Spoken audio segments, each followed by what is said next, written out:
Welcome to another episode of the One Life Podcast, diving deeper into the weekend sermon. And Pastor Jared, this week, Vision Weekend. Talk a little bit about why we did Vision Weekend, why it's important to kind of even celebrate what God has done, but then recast vision over, hey, this is what we do here at One Life Church. A couple reasons. I think vision leaks all the time. And if we don't remind ourselves why we do what we do, it's so easy to make church and ministry all about us. It happens on our staff. So if it happens on our staff, how easily does it happen to members of our church? So it's just a good moment. And I try to do it once or twice a year. Sometimes I'll do a whole series around it just because of Revelation. And then we're starting at the movies. It was just a good moment to be like, okay, let's take this weekend. Yeah. Let's remind ourselves why we do what we do, and then celebrate the goodness of God and just acknowledge that we are experiencing a lot of his favor, and then give us the challenge of, okay, now what are you asking for each of us moving forward? So yeah, it's just vision leaks. We have to always come back. And I use this verse this year that Jesus has given us the command to go out and invite everyone you can to come in so that his house may be full. And like we have no other option as followers of Jesus but to share the message, to go, the Great Commission, the Great Commandment. We're filled with the Holy Spirit. So it's urging everyone to come in so the house can be full. Yeah. And that was the kind of the language that we used around it. So, That's good. Yeah. So you kind of broke it down from the action plan at the end, right? And one of those was to take a next step. So talk about that a little bit. Like, what are you calling people? No matter, I like what you said. Basically, like no matter if this is your first time or you've been coming here for a while, like God is calling each and every one of us to a next step. So talk about that. Well, part of it is even the way in which we structure the church. None of us are finished products. All of us have a step to take. Yeah. So that's why I pray every single week. God is going to speak to you.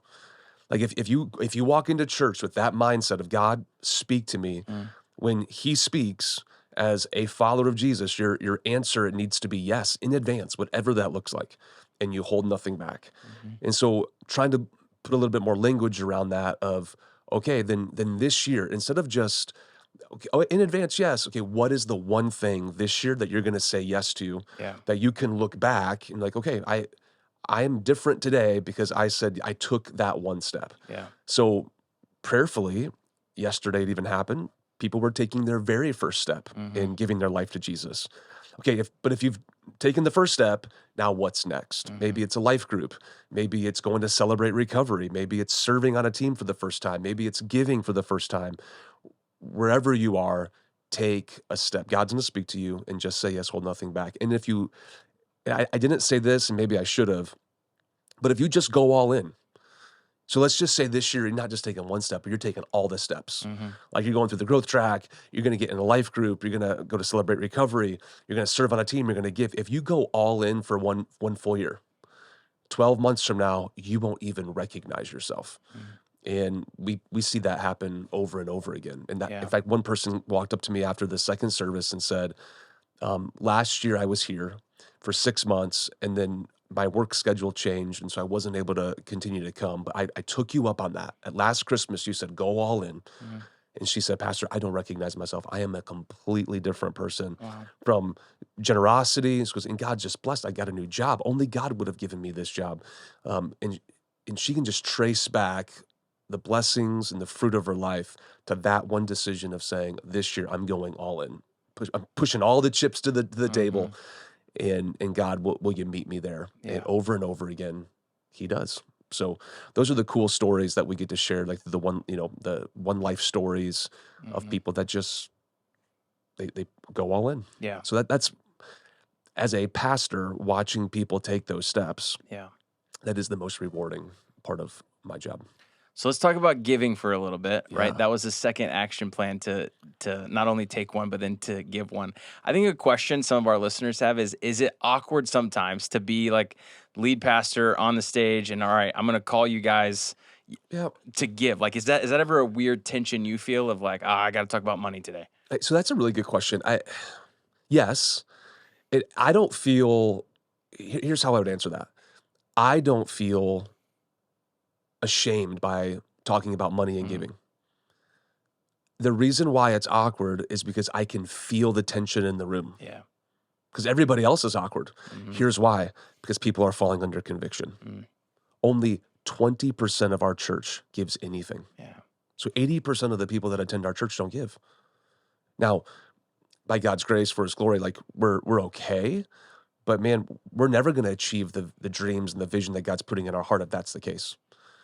And that's why I think Jesus talked more about money and giving and generosity than he did about anything else. So if Jesus talked about it a lot, and it's just part of my job as a pastor to be like, you can't go all in with Jesus Yeah. and still hold on to your pocketbook like this.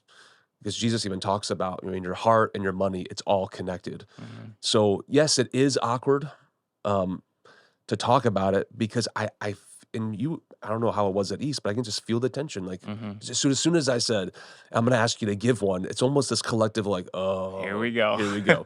But I'm like, this is a part of your spiritual growth. And I don't want your money to build a bigger church. Yeah. Like I want to build a bigger you. Mm. And it's not even, giving your money. It's about putting Jesus first place. And this is the only place in scripture where God says, hey, test me in this and see if I won't pour out my blessing and favor upon your life. Yeah. So, yeah, I have to talk about it. But honestly, I had to like just inform our church of the reality of where we are. So if they watch the message or listen to it, we're up 27% in weekend attendance, seen 300 and something decisions for Jesus, 133 baptisms, but our giving is 1.6% less than it was last year at this same time. Mm. So now there's a couple reasons for that, and I'll talk about those in our vision nights. One of our largest givers passed away last year. That was a massive. So you take that away, and then just inflation and different things along those lines. Like it's here. So Mhm. here's the problem: we might be fine now, but if people don't start, putting God first place, like it will slow the growth of what I think God wants us to do. So there'll be Mm. some high challenge around that. I'm going to teach in January around the idea of stewardship. What does God's word say about this? And again, I don't want anything from people. I really don't. Mhm. I want it for them because Amanda and I are the first people to tell you, you trust God in your area of your finances. You give 10, you save 10, you live on the rest. I mean, God has proven himself faithful in our lives. Yeah. And so you can't convince me otherwise that this isn't Mhm. how his economy works. Yeah. So, um, I, so let me go back. It's awkward because it's awkward for people, but I am so confident Yeah. in how I approach the giving and the money issues because I I just believe with all of my heart this is God's best for people. Yeah. And if they would trust God in this, man, there's no telling what God would do in their life. That's good. So, yeah. What's funny is one of Juliet's family members, this is my son's birthday weekend. Okay.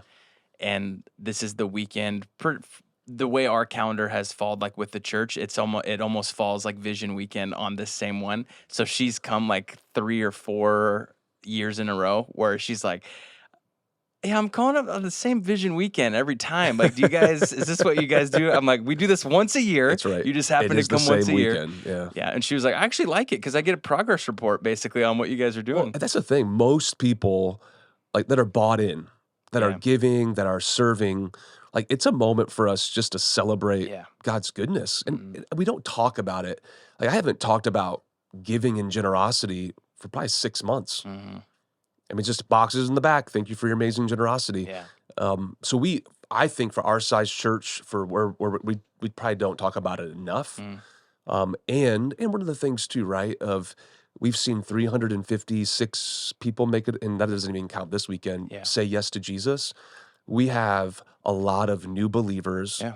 So it would make sense that our giving isn't keeping pace because that's a discipleship issue. Most people would say that's 18 to 24 months before people start giving. So I'm not worried about that. But if you're a follower of Jesus, you've been like in the church for a long time, like you stop coming here for free. Yeah. Like you want to go to a restaurant and get a meal prepared and not Mhm. pay for it. Yeah. I mean, I know it's the spiritual side is different. I get that. Yeah. But you want to be a part of a club and not pay. Mhm. I mean, and it's not even about tithing. It's just, man, like if this place means a lot to you, if this is blessing you spiritually, then be a part of it financially. Why? So we can bless more people. Yeah.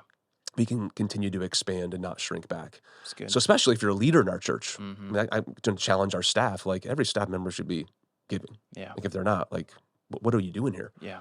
So, and I would not use that strong language to the church, Yeah. but kind of. Right.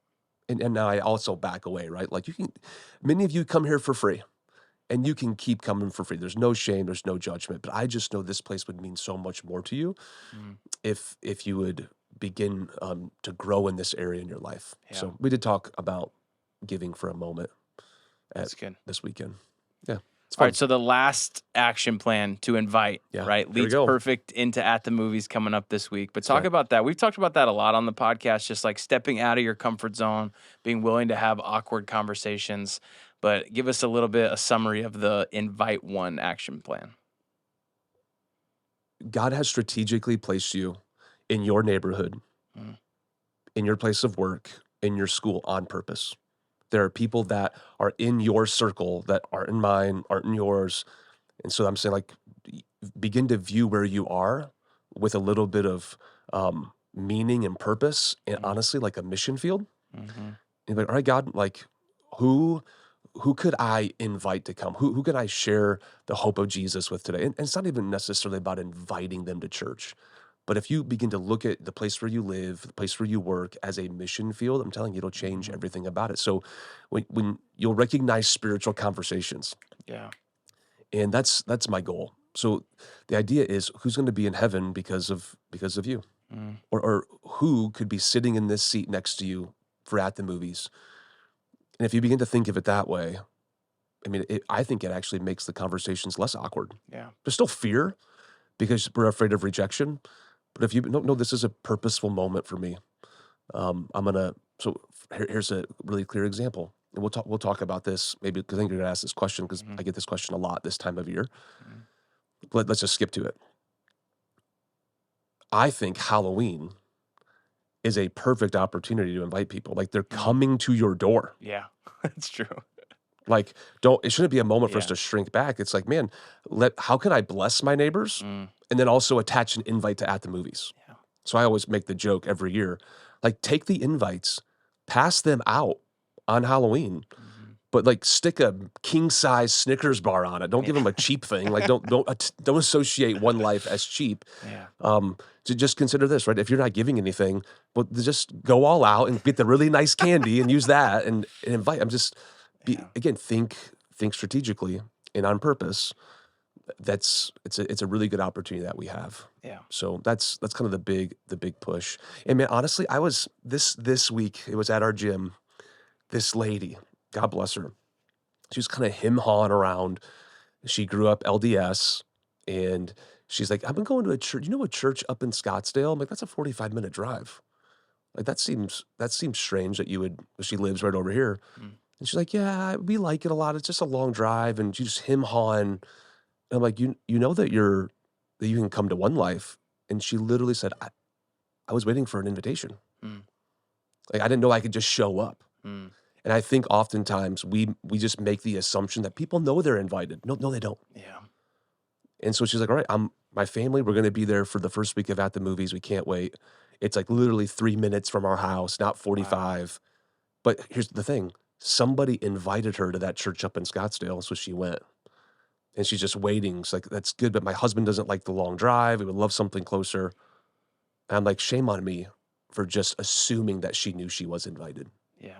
So I think that's a lot of people's story. And what do they say? I think this is a Barna research group, that 80-something% of people will say yes if they're invited. Yeah.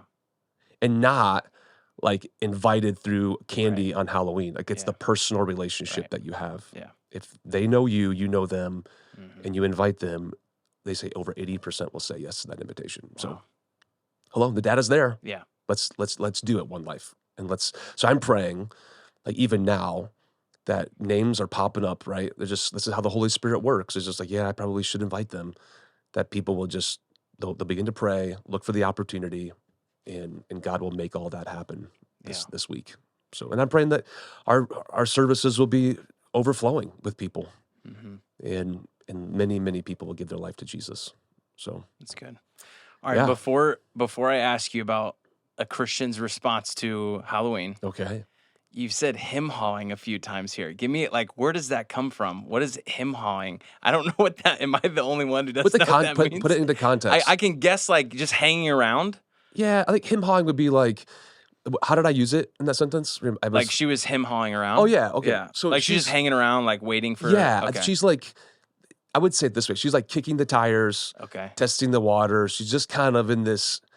It's maybe there's not a clear definition. It sounds Southern, so I feel like I should know it's a it. total. This is my mom and my dad upbringing. They're both from the South. All right. There's some things every once in a while will come out. It's kind of like Amanda. She'll say some very New Englandy things. Okay. And my kids will be like, where'd that come from? I think this is part of my Southern roots a little bit. Him hawing around. Yeah, it's just this moment of like in limbo, knowing that there's more.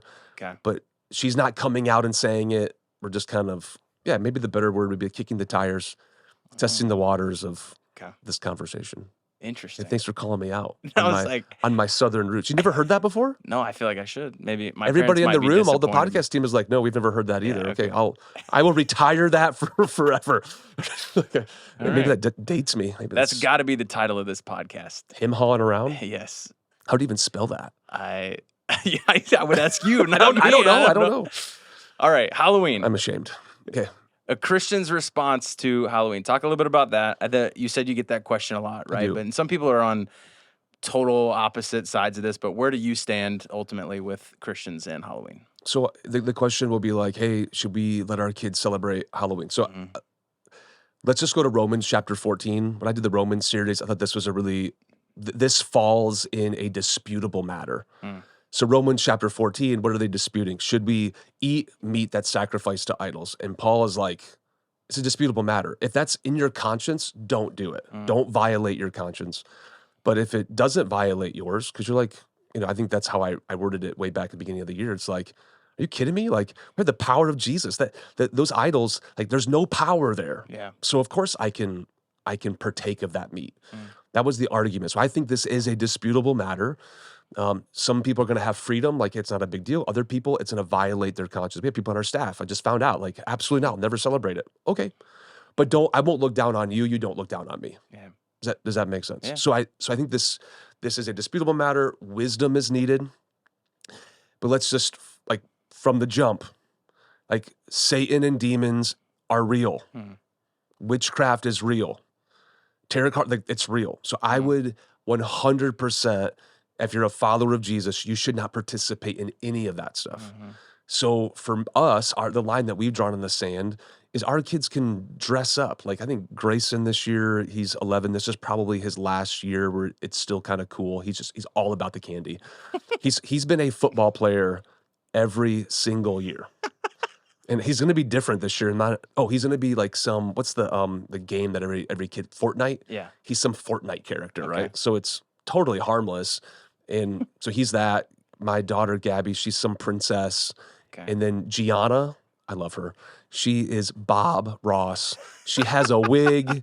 She has the paint. She's going. That's she has great. A beard. Nice. I'll snap a picture. I'll put it on the Instagram later. But I love this kid. She's 13, and I think she's just being fun with it. So for us, it's like there's nothing evil, demonic about any of the costumes. So it's just fun for us. If it's the moment you're like, I'm going to be a witch, and I actually think like, man, Christians, you should stay away from that stuff. Like that's where I would draw the line in the sand. And here's how I mean by that. If you're okay with Hudson, he turns 5? 5 today. 5, okay. Yeah. So big shout out to Hudson. Happy birthday, buddy. If you're okay with him dressing up on, what's today's date? The 28th for a birthday party. And he's a fireman on his birthday party and getting a candy bar from neighbor Bill on the 28th, then I think that we should be okay with them doing that type of thing on the 31st. Yeah. Remember, again, we're back to Romans chapter 14. Paul says, one day isn't more holy than the other day. So I'm like, so if that's true, one day is not more evil than another day. Yeah. It's what you make of it, right? I know people that will make October 28 a very evil day. Just by their action and what they do. Yeah. So to me, it's like if you're going to put all the focus on that, then again, I'm not shaming. If that is a conviction in your heart, like God bless you, but don't put your conviction on me. Yeah. I think it is what you make it. Now, again, I would also say the Romans chapter 14 thing, lots of liberty, lots of grace for people. But if, demonic stuff, if you grew up overseas and you saw certain things, I would understand why you would have, 'cause I have some missionary friends who are like, absolutely not. We've seen certain things. Mm, Okay. Like again, I just think it's a matter of conscience. And when it comes to this, never violate your conscience. But for us, we make it fun and then go back to what I said earlier. Dude, you have neighbors that are like God has strategically placed us in this neighborhood, mhm. and I'm called to share the gospel. Yeah. So why would I turn down an opportunity for hundreds of people to come knocking on my door? And so we put a fire pit out front.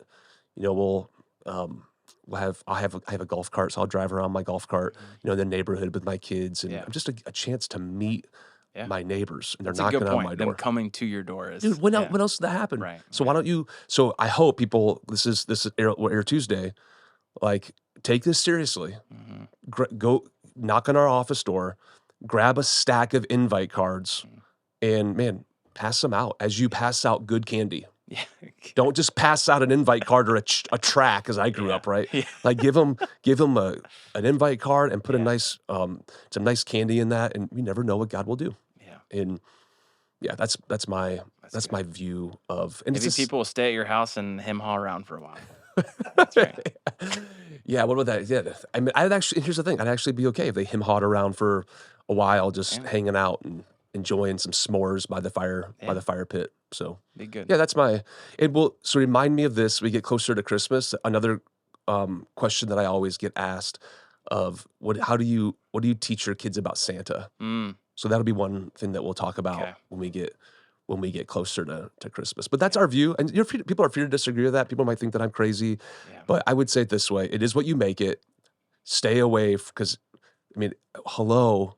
If there's anything that we haven't talked about in the Revelation series, is that evil spirits are real. They're all Mm, around us, and I don't think that you should give the evil one a foothold in any of that area of your life. yeah. So that's the line that we draw in the I sand. grew up, I wasn't allowed to trick or treat as a kid, but every year our church did like something like a Christian's response. Yeah. But the only dress up characters we did were like Bible characters. Who'd you always go as? I don't know, it was different all the time, but the outfits look the same, Yeah, right? of So it's course. just like you put a blanket over your head and a belt, and you're like, There it is. I'm Joseph this year. I don't know, like it's yeah. Do you have let's talk about that for a second. Do you have somebody asked me this question last week. Do you have like an all-time favorite Bible like Character? hero, yeah, that you just like really resonate with when you read their story? I'd say David is kind of it's his story is just fun and interesting Yeah. and the ups and downs. I like Joshua a lot. Yep. I don't know, I feel like I'm a big like football guy, like program building. So Yep. I feel like Joshua was the coach that took over for Moses and like built it. Like, Yeah. I don't know. That's Probably one of the greatest leaders in the Old Testament mhm, for sure. yeah. What he was able to accomplish. Yeah. I answered Daniel, and Mm, that's just because of living in Babylon and yeah. the different things that we have going on in our society. I just really resonate with him right now. But I agree, it just changes for Yeah. me of like what I'm experiencing, what God's doing in my, personal life of who I'm connecting with. But now I would say Yeah. Daniel. So if we had here's the thing I don't understand.